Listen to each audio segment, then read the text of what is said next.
All right, summer school students, welcome back to the Deep Dive. Today we're tackling something absolutely fundamental from the companion, the language it uses. Exactly. Think of this deep dive as, well, building the bedrock of your understanding. The companion gives us this specific list of words. And our mission really is to understand their definitions, how they change form, and, what they tell us about the big ideas in the text. It's like getting the keys, isn't it? To unlock the companion's deeper meaning. We're not just memorizing definitions here. We're exploring how these words actually work and connect. Let's jump straight in. Maybe start with some words about, well, who we are. Sounds good. That first group of words from the list really does zero in on personal character and internal states, qualities, values, feelings, that kind of thing. Okay, first up, the adjective admirable. When the companion uses this, it means something has many good qualities that you respect and admire. It's about seeing real worth in something. Right. And it's interesting how that links directly to the feeling it causes admiration. That's the noun. Ah, right. And the action you take to admire, the verb. So you might admire a quality you find admirable, which leads to a feeling of admiration. See how the different forms capture different angles, the state, the action, the feeling. Yeah, that makes a lot of sense. And speaking of good qualities, the noun excellence seems pretty key. The companion defines it as the quality of being outstanding or extremely good. Sets a high bar. It really does. And when something hits that standard, we use the adjective excellent. So excellence is the state, the quality itself. While excellent describes something having that quality, the companion seems to present excellence not just as like a description, but maybe a goal or a standard to measure against. Okay. Moving from achieving things to how we feel. There's the noun fulfillment. This is defined as the feeling of being happy and satisfied with your life because you are doing interesting or useful things. Wow, that definition itself tells you a lot about what the companion values, doesn't it? Absolutely. It connects happiness and satisfaction directly to doing something meaningful, something purposeful. It's not just a quick flash of joy. It's deeper. A lasting satisfaction tied to contribution or, engaging with things that matter.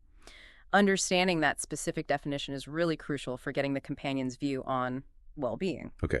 Then we get into right and wrong. The adjective moral. This relates to the principles of what is right and wrong behavior and with the difference. Foundation, basically. Right. And the adverb form is morally. So you could discuss a moral issue, that's the adjective, but you act morally, the adverb. It describes how you behave according to those principles. The companion probably uses this to evaluate actions or systems, against a standard of rightness. Closely linked to that, we have the adjective virtuous. This describes someone behaving in a very honest and moral way. So it's like putting those moral principles into action. Exactly. And the related noun is virtue. So virtue is the quality itself, like honesty, integrity, while virtuous describes the person who has and acts on those qualities. The companion might talk about virtue as something important to, develop, to cultivate. It's worth thinking, how these words, excellence, fulfillment, morality, virtue, are presented together in the companion.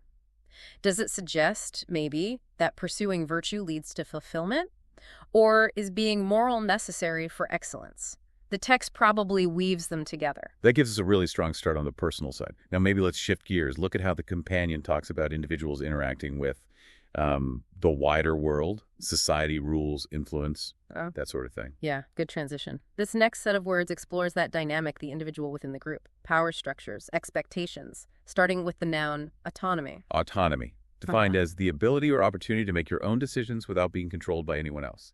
Self-rule, basically. Independence. Right. And its related forms are autonomous, that's the adjective, describing something or someone independent. Like an autonomous region. Exactly. Or an autonomous decision. And then there's autonomously, the adverb describing how an action is taken independently. The companion might discuss how important personal autonomy is, or maybe comment on things that restrict it. Which leads us straight to the noun conformity. This is behavior that obey the accepted rules of society or a group and is the same as that of most other people, fitting in. And the verb is to conform. This feels like almost the opposite of autonomy, doesn't it? It really does. One is all about independent choices. The other is about following the rules, doing what's expected. The companion might explore that tension, the pull towards conformity versus the drive for autonomy. And when those outside forces, the ones limiting autonomy or pushing conformity, get really harsh, we might see the adjective oppressive. meaning powerful, cruel, and unfair. Yeah, and the adverb is oppressively.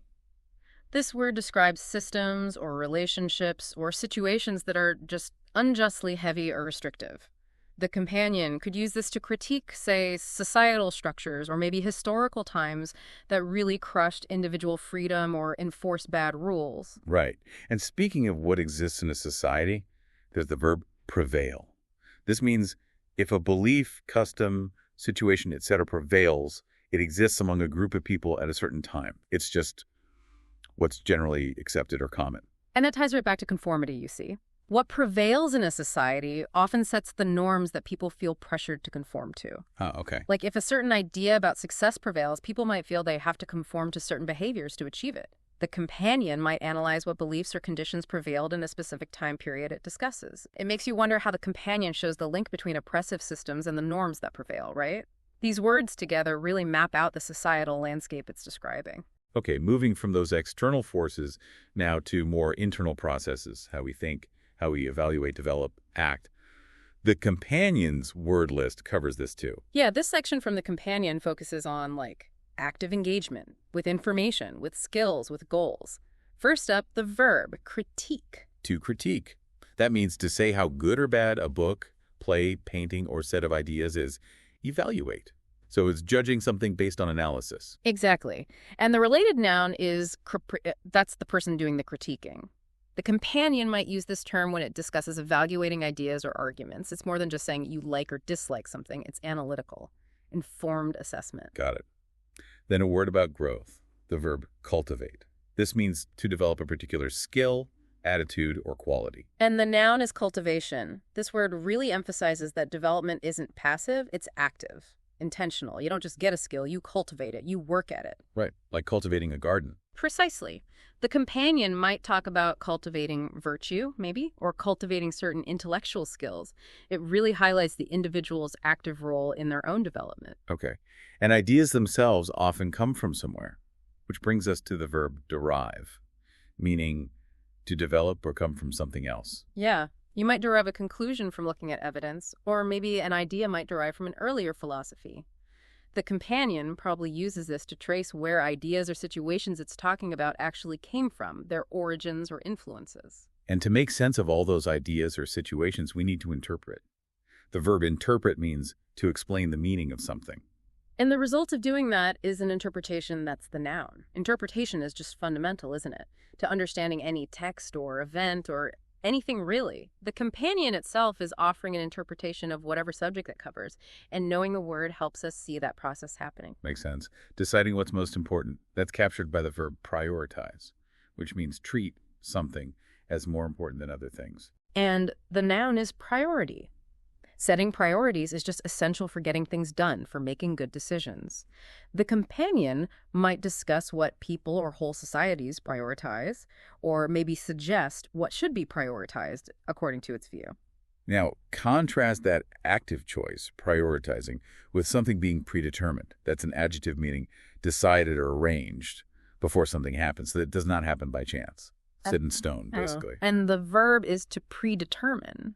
If outcomes are predetermined, it really raises questions about free will, doesn't it? About the role of choice and action, like prioritizing or cultivating. Yeah. The companion might explore whether certain events were, inevitable or fated, or whether individual choices could have actually changed a seemingly predetermined path. Interesting. And finally, in this sort of action-oriented group, the noun pursuit. This is when someone tries to achieve, or find something in a determined way, going after something. Yes, and this brings a lot of these action words together. You might prioritize the pursuit of knowledge, for instance, and then actively cultivate the skills you need for that pursuit.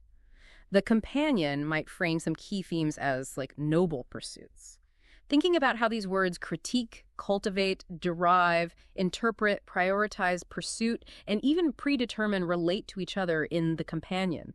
It really helps shed light on its perspective on, human agency and goals. That covers the active verbs and nouns really well, the ones related to engagement, understanding. Now let's look at words that kind of anchor concepts in time and place and talk about specific kinds of events. Good idea. This set of words from the companion gives us tools to locate ideas geographically or historically and describe particular kinds of significant happenings. First, the adjective contemporary. Contemporary means belonging to the present time. What's happening right now, basically, in our time. Right. And the companion also lists contemporary as a noun that can refer to a person or thing from the same time period. So someone living today is our contemporary. It's a word that grounds the discussion firmly in the present, which is useful when you're comparing current ideas to historical ones, for example. Gotcha. And speaking of historical periods, the noun era is crucial. This is a period of time in history that is known for a particular event or for particular qualities. Exactly. We talk about the Victorian era or the space era. An era is a defined chunk of history with its own distinct features. It's different from something just being contemporary, which is about now. The companion likely uses era to frame historical context for its arguments. Shifting from time to location, we have the noun resident. Pretty straightforward. Someone who lives or stays in a particular place. Yep. And the verb is to reside. A resident is someone who resides somewhere. Simple, maybe, but essential for the companion to talk about people within specific settings or places. Okay. Then there's a very specific type of event, the noun revelation, defined as an event, experience, etc., that is considered to be a message from God. Yeah, this word carries significant weight, obviously.